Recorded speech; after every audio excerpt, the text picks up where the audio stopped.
My soul is so weary and beaten down from all my misery. Yeah. Oh Lord, who will comfort? You see, when I met you, your eyes were promising. I woke up that morning, grabbed my coat, headed out for the path ahead just to do my daily routine. You know, I've never really been smiled upon. Not for good reason, anyway.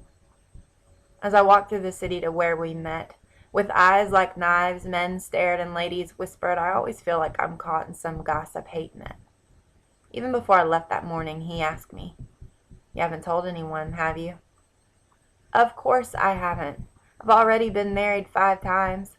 I'd be killed if people knew my current truth. As I walked to the well, my water jar got heavier and heavier.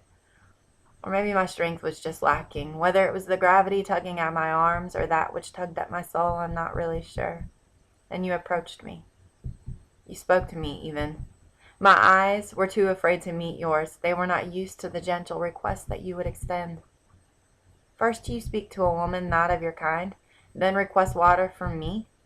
The air and space seemed so real and remote, yet all I wanted to do was press rewind, just because I didn't believe it was happening. Then you acted like you knew me. Your eyes were not like the others. I came to get water, you ask for some, then tell me I'm the one that's thirsty? Of course I am. Every day the need is great. The suffocation of my life and the weight of my internal strife leave me weary and in a constant dry state. But I didn't tell you that. I just pretended like you meant literal water. You see, often people offer me wisdom and think I don't really understand. I do. I just pretend like I don't, so I don't have to pay them back for their highly priced help hand. To admit that I'm thirsty and in need, well, the idea is just absurd for me. Why? Because I'm the reason they pay the hotel clerk $20 for an hour. I'm the forbidden sight that he closes out of when his wife walks in. These righteous men speak of their righteous acts, yet I feel like I'm the reason Isaiah said their acts were like filthy rags, because when they touched me, they touched dirt. So I don't just need this well to drink from. I need this well so that maybe one day I can dive in, feel the wash of water consume me, and for a moment feel like maybe I'm clean again.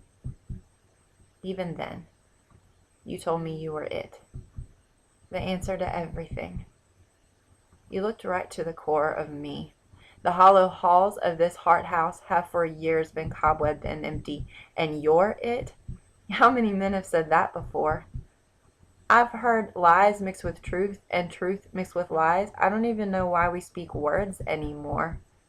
You see, men don't usually speak to me, especially in public. If they do, they'd be questioned, because I'm the walking red letter they don't want to have to their shirt pinned. Then your friends came. Right after you said you were the one. They looked at you, then looked at me. I knew we had a problem, and soon I'd hear reprimanding words from someone. But then they carried on with their task. You kept looking me in the eyes. You didn't deny my presence. And while you kept talking to me, they didn't seem to mind. You're different. I don't know how to act around you. I feel naked, seen, and I feel like what you say is true. So I headed back to the city. And on my way back home, I felt like something was wrong. I was missing a weight I had been carrying for so long. My water jar. I just left it, like it wasn't even a need. So then I turned back around, and there you were, holding it, looking directly at me. And for the first time in my life, I felt seen, beautiful, free. See, when I met you, your eyes were promising. They promised hope, and they promised love. They promised me that I was no longer the red letter, that I'm not the key to the cheap hotel room, that I'm not to be kept out of the light, and that I'm not the forbidden website. You see, now I feel like a fountain, worthy of touch, clean. It's not just because of your eyes, though. I don't need a water jar because your blood, it's promising.